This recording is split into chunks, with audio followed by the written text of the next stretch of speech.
So the Chicago Bulls just lost their game 123 to 119 against the Boston Celtics. And like we do every single time, I get to watch the full game live, as I don't buy whatever Game Pass, wherever it is.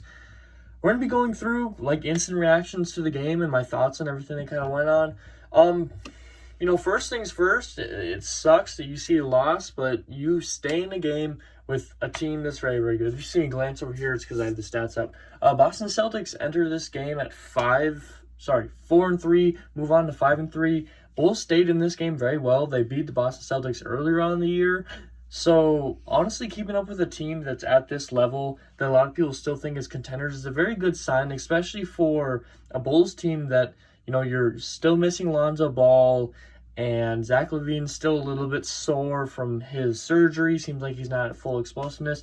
And they stay in this game, and they honestly looked very well. A couple surprises here. Maybe not surprises, but Vooch looked really good. I think it was like 4 for 5, 23 or 24 points. He looked very, very good. I'm glad to see that he's getting back on that 3-point percentage. He was looking very good. In the fourth quarter, I think he like 3 in a row, like not in a row, like every time the Bulls had the ball, but he made 3 of those consecutive shots at the 3-point line.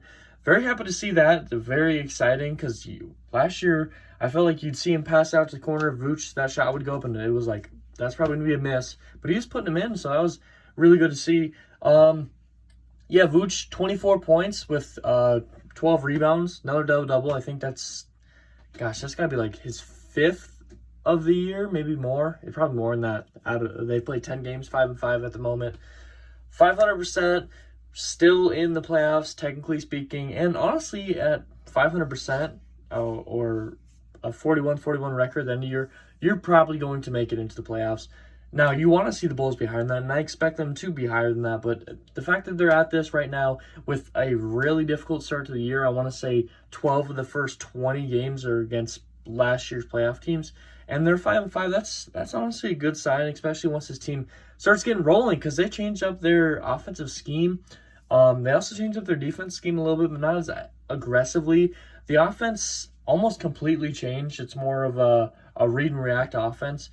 Pump fake, see if they come to you. If not, you shoot, or if they come towards you, you pass. That's kind of what a read and react means. And last year it definitely wasn't a read and react so much, but it's working very well. We're still seeing DeMar do really well. He hit another 40-point game. I want to say 46. He had 22 free throws, which is crazy, and Jason Tatum had 20. I don't know the last time I saw a game where 2 opposing players both had 20 free throws. That's absolutely insane. Zach LaVine, a little bit slow, 16 points. He did have 7 rebounds, which is good to see. But last night's game, or the last time the Bulls played, DeMar kind of had that slower game. Now we see Zach kind of have that slower game. And especially as we're ramping Zach LaVine up to play every single game again. He just played his first back-to-back the whole season, and now he plays this game just a few days after, 3 games within 4 days. He's going to be a little bit sore, a little bit slow, but he honestly looked pretty good. Maybe not his full explosiveness, but he was taking some clutch shots at the end of the game, and he was willing to drive at the end of the game to get points on the board. Patrick Williams, man, it's tough. He had his best game of the year last game with, I think the second most points for the team. He honestly looked very good, and in today's game, it wasn't quite that. Defensively, he still looked very good, but he had 7 points. He ends up fouling out. He has a turnover that nearly sealed the game in the fourth quarter, and then the Bulls get the ball back. They give him the ball. He shoots a 3-pointer. He misses the 3-pointer, and then he fouls out. I'm a huge Patrick Williams supporter, and I still think that he's young. He's really young. I think he's 21 or 22. He's still going to need some time to get to what his full potential is, and I really hope the Bulls will stick with him, because I think he has what it takes to be a really good player in this league. But he's still young. He's still got a lot to learn, and this game was kind of showing that he had a lot to learn there. But overall, you want to see a little bit more from Patrick Williams. For the point guard position, I would assume he played all right. He had like 11, 3, and 3. Caruso played all right. Caruso right here with 5 points. Goran Dragic was actually playing some crucial minutes there at the end of the game. Very good, especially after Patrick Williams got injured. They take him in.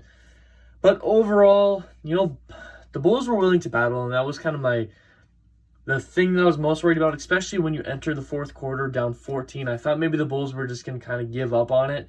And although I think in the whole year of things, I mentioned this in the video, I think this team's going to be willing to fight every single minute. But there was just something about this game that felt like the Bulls were going to slow down. And I'm very glad that they didn't slow down. On the Celtics side of things, like I mentioned, Jason Tatum had 20 free throws. I want to say he had 36 points, 11 rebounds, double-double for him. Al Horford was actually doing very good, very important late in the game, it seemed, taking some good shots, getting some rebounds. Marcus Smart returned. It looked like he hurt his wrist. Hopefully that's not a long-term factoring injury. Looked like just maybe a little bit of wrist soreness, but it didn't look good. That's something similar. I think Caruso broke his wrist or something last year. It looked almost kind of similar to that, so hopefully that didn't happen to Marcus Smart. Jaylen Brown definitely got slowed down a lot, though. 16 points, 5 rebounds. Slowed him down quite a lot. He's normally in that 20-24 range. And the Bulls were able to do really, really good defense on him. Now, on the other side of things, Malcolm Brogdon had 25 points, I want to say. So they were able to slow down one guy in Jaylen Brown. And Patrick Williams was covering him for the most part, I do believe. And DeMar was normally on Tatum. Sometimes they'd switch, but Patrick Williams was effective in this game at slowing down, Jaylen Brown. But then you had Malcolm Brogdon, who went off and got 25 points, along with Jason Tatum's 36. But overall, you lose by 4 points to a really good team. And, the Bulls did look really good. They were willing to fight. Just a couple missed bounces there, missed opportunities. Overall, Bulls shot 39% from the three-point range, just below 40, which is like elite level for one player. So the whole team doing that is very good. 52% field goal percentage. So really good shooting, honestly. 88% from the free throw. Really good shooting from the Bulls. And the Celtics shot well below the Bulls. 49%, same number of shots, field goal. 29% made less three-pointers than the Bulls, and 82% from the free throw. But they shot, holy crap, they shot 14 more free throws, which is definitely going to be a factor. When you lose by 4, you shoot 14 more free throws. That's going to be a huge factor in that loss. I mean, especially when the Celtics were shooting a lower percentage on field goal and three-point percentage and made less 3 points. So that field goals or free throws was definitely a huge factor in it. But, I mean, honestly, for the most part, the Bulls stayed in it. They kind of bit themselves in the butt at the end there with Patrick Williams' turnover and missed shot. I want to say the Celtics had more offensive rebounds, somewhere closer to 10, where the Bulls were at like a 4 or 5. And, turnovers, Bulls were definitely having some, poor turnover opportunities there. If we can find it, 17 turnovers for the Bulls, 13 for the Celtics. It's going to be hard to win a game when you have more turnovers and more fouls, which can lead to more free throws. Just a really tough game.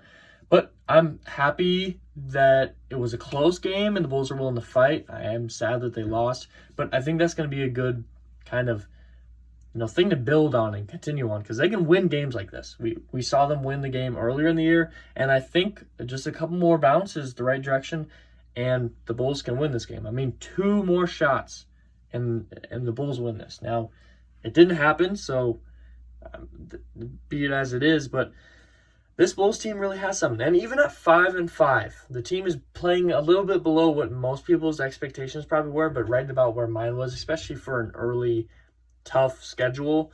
But I think the Bulls, as this year goes on, as they build that offense of the read and react, as this team gets healthy, Zach gets full, hopefully Lonzo returns, some team building, and all this, I think this team is really going to get some things going. But what do you guys think? What do you think about this game? And how good do you think the Bulls are going to be the rest of the season, Matt? As always, if you enjoy this content, please like and subscribe. And if I hope I taught some today. Hope it makes you smile, makes you laugh. Something really important to me. Affects Moses' day in a great way. And as always, you guys all be safe out there.